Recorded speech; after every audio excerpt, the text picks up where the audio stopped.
I said it before and I'll say it again. Life moves pretty fast. You don't stop and look around once in a while, you could miss it.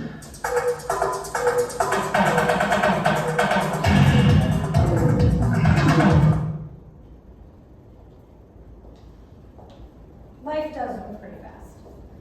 I need to think about where you were 12 weeks ago, because this is class number 24. We just hit 12 weeks.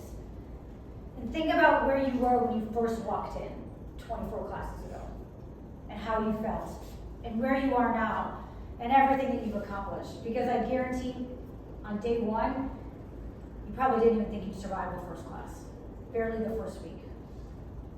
Correct? But here we are 12 weeks later, and think about everything that you've gone through. When I was in grad school, I had the alternative spring break programs. It's where you do service immersion trips. And we do it during spring break, but then we ask for people to apply for it in the fall. About a week before the spring break trip, I had a student that came into my office and said, "Hey, there's the spring break trip, how do I get in on that?" And I said, "Well, we advertise it in the fall, so this is when you can apply for it." And he's like, "Well, how can I find out about it?" And I said, "Well, the best way to apply for it is," I said, "first we send out a mass email to all the students." And he goes, "Yeah, I don't really look at email." I said, "That's cool." I said, "Well, we put it all over the social media." And he goes, "Yeah, I don't really look at social media either." I said, "That's cool." I said, "We put it all over campus, we put it on bulletin boards, we set it on tables, we put it in all different places." He's like, "Yeah, I don't really look there either." And now instead of saying, "Well, hey, that's your problem," I met him halfway and I said, "Hey, clearly there's a place that I'm missing. Where is it that I can reach you? Clearly you're not reading emails, you're not looking at bulletin boards and tables, you're also not looking, at social media. So how can I reach you?" And he's like, "Well, let me think about that." So a couple days later, he comes back in my office and he's like, "I figured it out. I figured out how you can reach me." And I said, "Well, how?" And he said, and he gave me like a tent card, like something he found on a table, the advertising something. He's like, I was just sitting at a table and this was there. I said, "This is how you can reach me." And I said, "We did that. Remember when I mentioned that we added things on tables, we put flyers on tables and bulletin boards, this was what we also did." And I think about that scenario from time to time because we did put it out there. He just chose not to look. I met my best friend when I was 15 and she was 14. We were in high school. And I'm still best friends with her to this day. In fact, we were just texting last week. And I think about all the experiences that we've had together. We've been friends for 35 years. That we've lived in the same city together, we've traveled to Europe together, we've also lived quite separately from each other. We've probably lived apart more than we've been together. And I think about this time that we spent together, and we even talked last week, and she's getting ready to get married.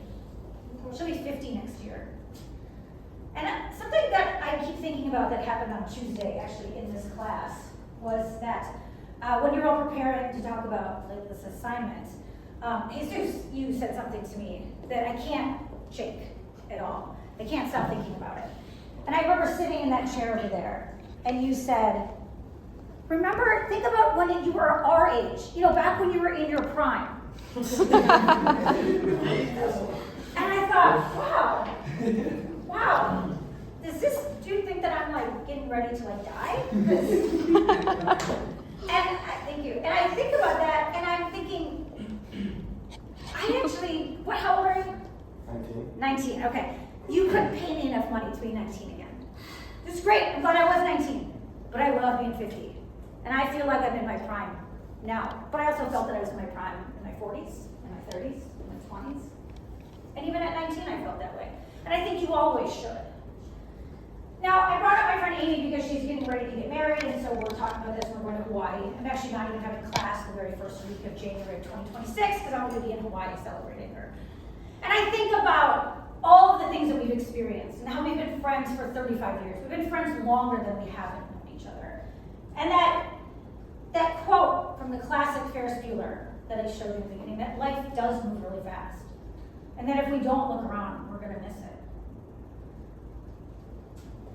Now, this whole time, Peter has been my secret clicker. this whole time, the PowerPoint behind me has been changing colors. Then it did start out with Ferris Bueller, with the classic quote from a 1986 movie that I grew up on. But after that, Peter was clicking secretly while he was timing me. And at the top of every minute, it changed. And it slowly, gradient, went from one to the next to the next. Is that life does move really fast. In fact, it was moving the whole time that I was talking. And it was moving behind me. And my guess is that none of you realized it was moving behind me. Now I'm proud to be 50. And I love being 50, but I'm not close to being dead.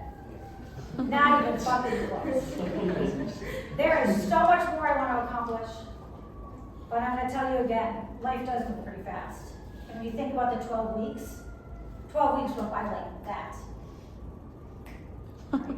Give me a snap, thank you. 12 weeks went by like that. Sometimes when I think about being 19, it feels like it was yesterday.